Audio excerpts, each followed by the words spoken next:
Les gens pensent que la vente est une compétence compliquée à acquérir, que c'est réservé à ceux qui ont plus facile à parler aux autres, du style les extravertis, ou bien c'est ceux qui ont ce don de pouvoir parler à n'importe qui et de pouvoir vendre n'importe quoi.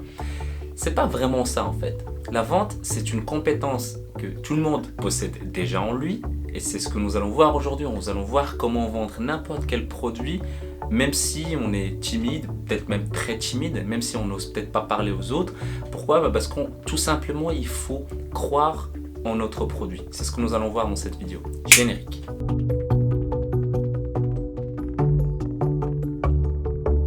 Bonjour, je suis Mehdi Lariani et bienvenue sur l'art de convaincre, la chaîne qui vous apprend à mieux vendre et mieux se vendre tout en restant soi-même.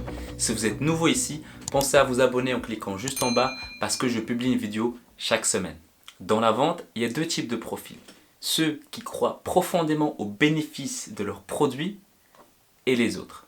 Et la vidéo d'aujourd'hui, ça parle de ceux qui croient profondément aux bénéfices que leurs produits peuvent apporter aux autres. Avant de commencer à vous expliquer comment vendre un produit sans le vendre concrètement, donc vendre sans vendre, je vais vous donner un exercice. Donc en regardant cette vidéo, essayez de jouer le jeu avec moi et réfléchissez au dernier film que vous avez vu, ou la dernière série, dernier jeu vidéo, dernier livre, dernière activité, voyage que vous avez fait.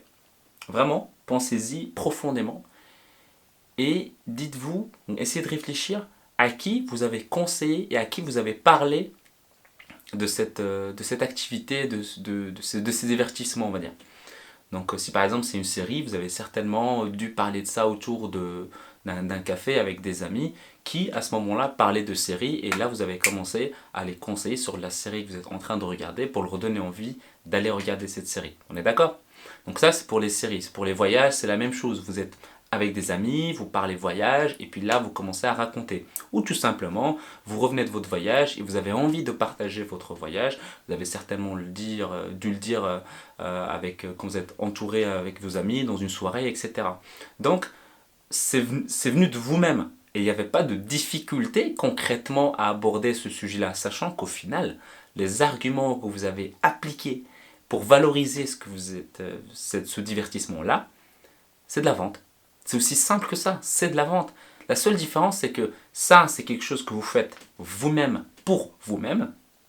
Et le produit, vous avez déjà peut-être cette fracture en se disant non, c'est de la vente, j'ai du mal, je ne me sens pas vraiment à l'aise. En fait, il suffit juste de casser cette croyance limitante par rapport à cette idée-là. Et là, vous conseillez votre produit comme si c'était un divertissement auquel vous y croyez. Comme j'ai dit, si vous croyez aux bénéfices que vous êtes en train de faire, il faut savoir que si le client ne fait pas affaire avec vous, s'il ne veut pas faire du business avec vous, s'il ne veut pas qu'il soit un client pour vous, c'est bête à dire, mais dites-vous qu'il est en train de passer à côté d'une opportunité de fou parce qu'il ne veut pas et il ne va pas travailler avec vous. Donc vous devez vraiment vous sentir comment je peux faire pour le convaincre, etc. En fait, les arguments que vous allez mettre en place, c'est vraiment juste raconter ça. Racontez une histoire autour de votre produit, comme si c'était une série, comme si c'était un film, comme si c'était un voyage.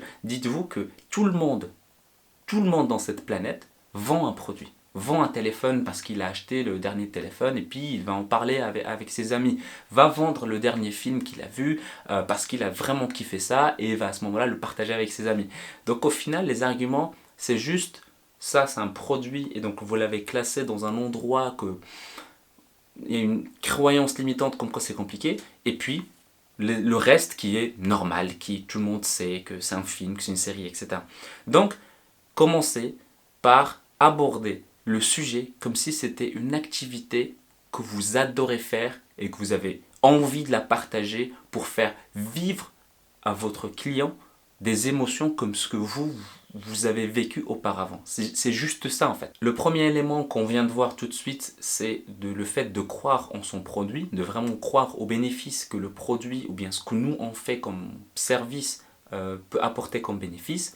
Et le deuxième élément qui est tout aussi important, c'est le contexte. Vous avez bien vu qu'au début, le contexte c'est dans un resto, dans un bar, autour d'un verre, avec des amis, dans une soirée. Donc vraiment amener la conversation vers le thème du divertissement, dans le thème précis qui est le dernier film, la série, peut-être un téléphone, un ordinateur ou n'importe. Mais vraiment ce contexte-là, en plus de croire en ce qu'on dit.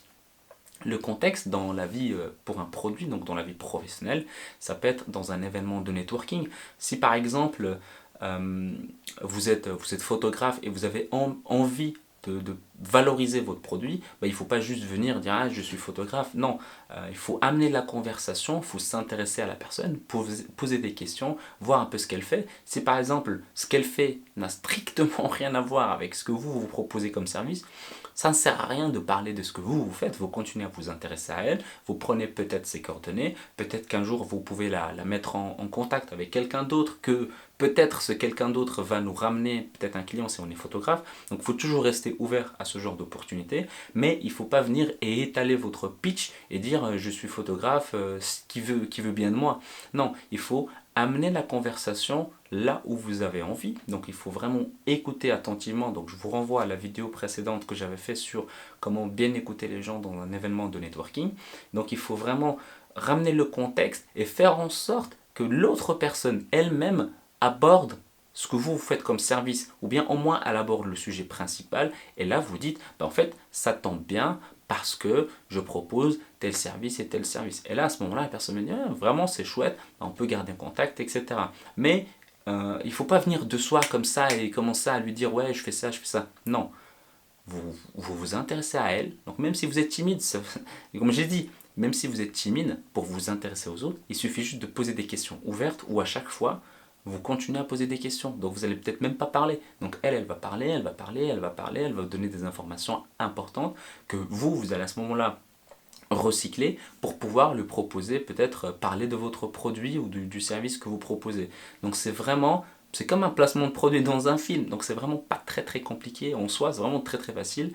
Donc il faut juste regrouper ces deux éléments-là. Donc c'est vraiment quelque chose de ultra simple, ultra facile à mettre en place, mais qui demande un certain exercice, une certaine pratique pour que vous soyez vraiment à l'aise à la mettre en place.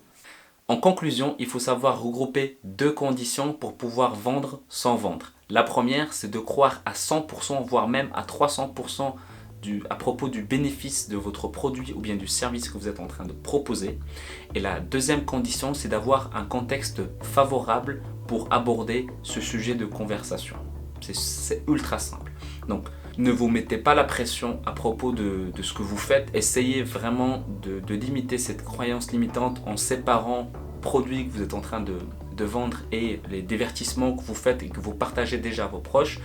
C'est la même chose, c'est les mêmes méthodes de persuasion, c'est la même méthode de conversation. Il faut juste séparer pour que la conversation soit beaucoup plus fluide pour pouvoir valoriser votre produit. Si vous avez envie de savoir comment mieux vendre et mieux se vendre tout en restant soi-même, je vous ai préparé un guide qui explique tout le processus à partir de la base. Il suffit juste de cliquer sur le lien juste en bas. Si vous avez aimé cette vidéo, cliquez juste ici pour vous abonner. Si vous êtes déjà abonné, alors laissez-moi un commentaire pour que je puisse connaître votre avis. Je vous dis à la semaine prochaine.